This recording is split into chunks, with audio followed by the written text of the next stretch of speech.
Da escravidão. Visto que homem algum tem autoridade natural sobre seus semelhantes e que a força não produz nenhum direito, só restam as convenções como base de toda a autoridade legítima existente entre os homens. Se um particular, diz Grotius, pode alienar sua liberdade e tornar-se escravo de um senhor, por que não o poderia fazer todo um povo e tornar-se súdito de um rei? Nessa frase existem muitas palavras equívocas a exigir explicação, mas prendamo-nos só à palavra alienar. Alienar é dar ou vender. Ora, um homem que se faz escravo de um outro não se dá. Quando muito, vende-se pela subsistência. Mas um povo, por que se venderia?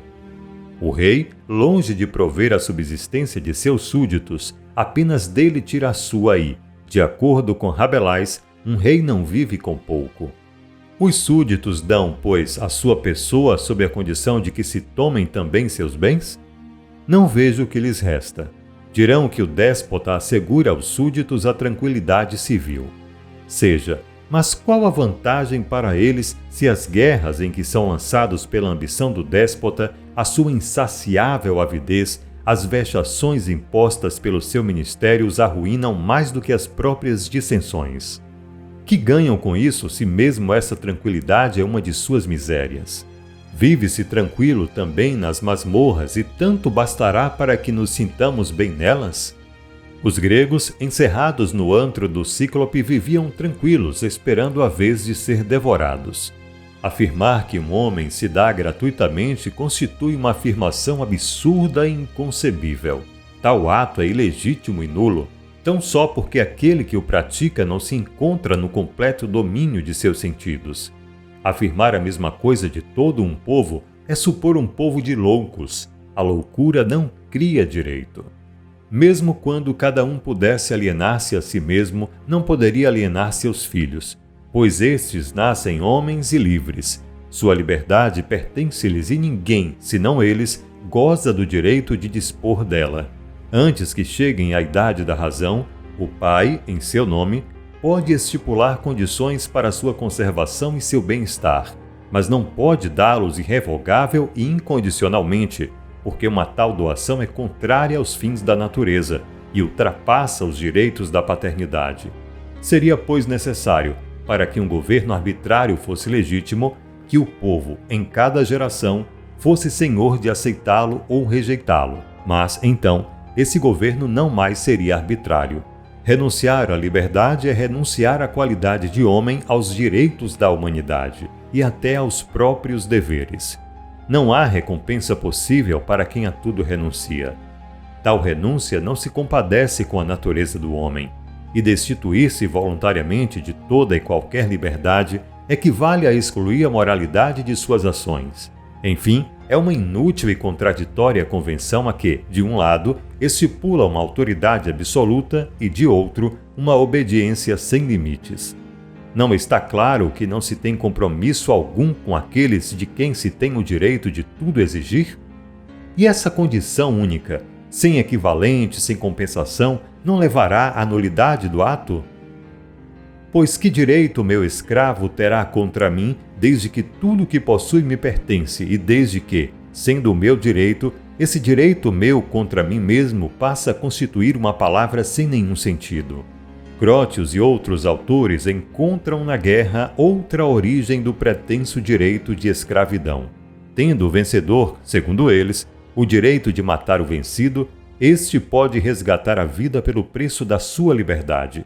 Convenção tanto mais legítima quanto resulta em proveito de ambas as partes.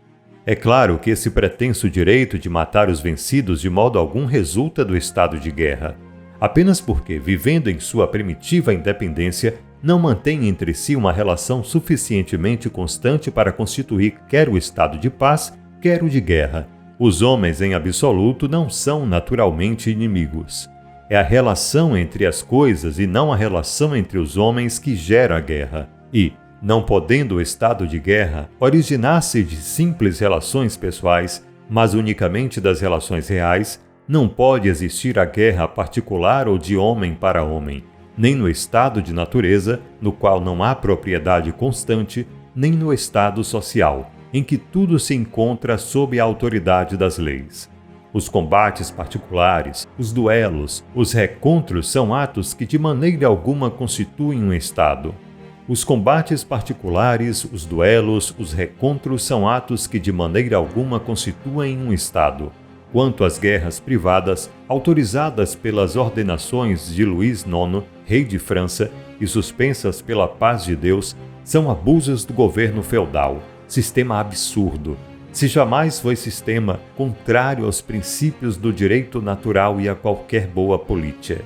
A guerra não representa, pois, de modo algum, uma relação de homem para homem, mas uma relação de Estado para Estado, na qual os particulares só acidentalmente se tornam inimigos, não sendo nem como homens, nem como cidadãos, mas como soldados, e não como membros da pátria, mas como seus defensores.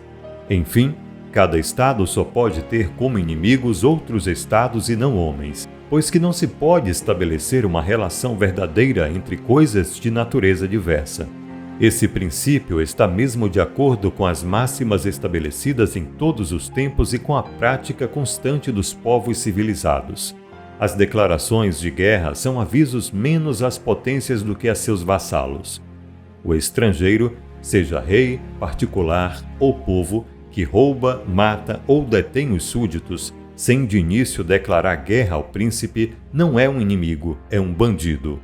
Um príncipe justo, mesmo em plena guerra, apossa-se de tudo o que pertence ao público em país inimigo, mas respeita as pessoas e os bens dos particulares. Ele respeita os direitos sobre os quais os seus se fundam. Estando o fim de guerra na destruição do Estado inimigo, tem-se o direito de matar, no seu curso, os defensores enquanto estiverem de armas na mão. No momento, porém, em que as depõem e se rendem, deixando de ser inimigos ou seus instrumentos, tornam-se simplesmente homens, não mais se tendo direito à sua vida. Algumas vezes, pode-se eliminar o Estado sem matar um único de seus membros. Ora, a guerra não concede nenhum direito que não os necessários à sua finalidade. Esses princípios não são os de Grotius, não se fundamentam na autoridade dos poetas, mas derivam da natureza das coisas e se fundam na razão. Relativamente ao direito de conquista, não dispõe ele de outro fundamento além da lei do mais forte. Se a guerra não confere jamais ao vencedor o direito de massacrar os povos vencidos, esse direito que ele não tem, não poderá servir de base ao direito de escravizá-los. Só se tem o direito de matar o inimigo quando não se pode torná-lo escravo. Logo, o direito de transformá-lo em escravo não vem do direito de matá-lo, constituindo, pois, troca iníqua o fazê-lo comprar, pelo preço da liberdade, sua vida, sobre a qual não se tem nenhum direito. Não é claro que se cai num círculo vicioso fundando o direito de vida e de morte no de escravidão? E o direito de escravidão no de vida e de morte?